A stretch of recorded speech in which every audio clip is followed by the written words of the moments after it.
solutions around fostering global investments to grow the world economy are gaining momentum at the World Economic Forum 2023. That's as the globe faces a recession amid continued high inflation and a global central bank interest rate hiking cycle.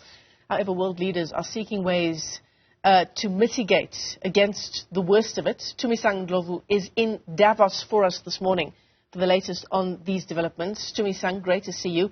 You mentioned that ideas are being shared, but what opportunities are being identified as these green shoots that will help cushion consumers from the impact of economic challenges?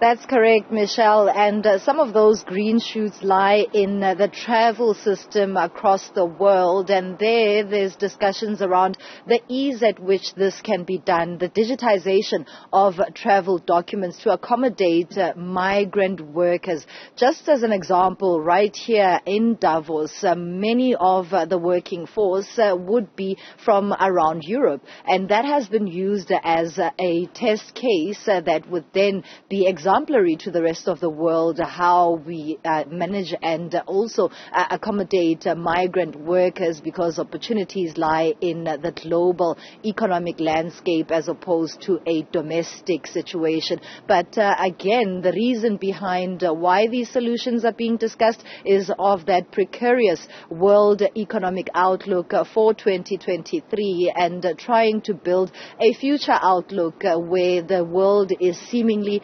borderless. Geeta Gopinath, who's the first MD at WEF, speaks about the challenges that are to come. Take a listen. The big spurge in inflation last year, I think I would start off by saying that we had a serious imbalance between demand and supply in several sectors. So for one, even before Russia's invasion of Ukraine, we had energy prices going up. We had oil prices going up quite sharply because we had a pretty strong recovery from the pandemic as a consequence of substantial stimulus that was provided, both in terms of monetary policy and fiscal policy, to the world as a whole. So that generated a big, sharp increase in demand without the supply coming through very quickly. It was also a period when people were spending a lot on goods as opposed to services because the pandemic was not over and so people were still hesitant to go to restaurants. They were buying a lot of goods, and so we saw a global component of goods inflation rising everywhere. And of course, following Russia's invasion of Ukraine, we had a double knock on energy prices.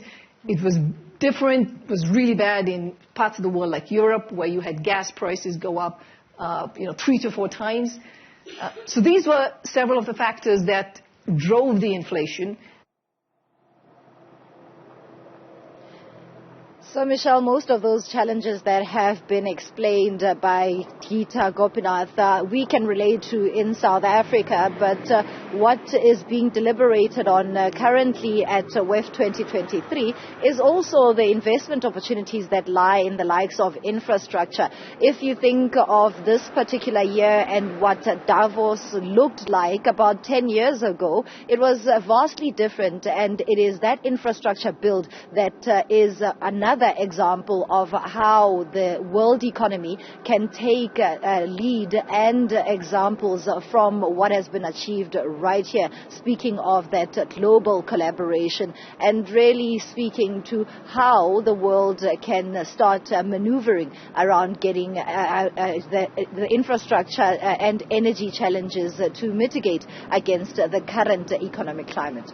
And yeah, you speak of the energy challenges, Tumisang. That's the one that perhaps right now for South Africa is the closest to home. Enoch Godongwana, the finance minister, on the sidelines of the World Economic Forum, making a promise that I think we've heard before, that load shedding will be a thing of the past in 12 to 18 months. Interesting that that came up on the sidelines of this current Congress, because we had never heard it before on home soil.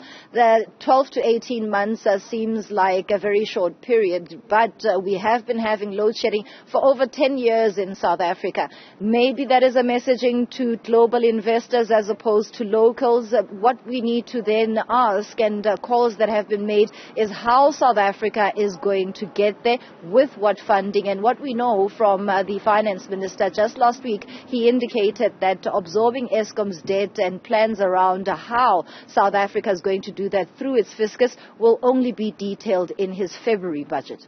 Yeah, absolutely. And we certainly look forward to hearing the details around that plan. Tumisang Ndlovu left us there in Davos. She's covering the World Economic Forum 2023 for us.